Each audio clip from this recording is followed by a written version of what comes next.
What's up everyone, I'm Archita and in this video we're learning how to do the headstand in just 8 easy steps, and just give 3 minutes of a day and you will be able to achieve your headstand.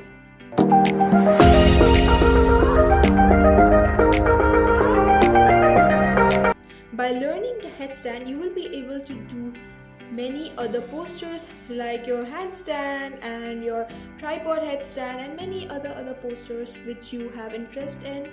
Okay, and with learning headstand, it will help you relieve from stress, and it helps you in your blood circulation in your brain, and it also calms your mind, and it's also the main important part, it builds your upper body strength, which will help you do many more postures.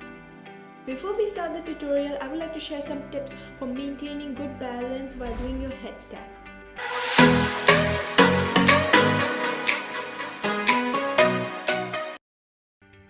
So for the headstand, the arm distance should be this much, and your shoulders and your arms should be perpendicular to each other for the proper headstand and for your proper balance. For a proper headstand, you need to interlock your fingers like this and put your pinky finger at the front like this and raise your thumbs like this. This will help you balance your headstand more efficiently, and also it will support your head so that you won't fall.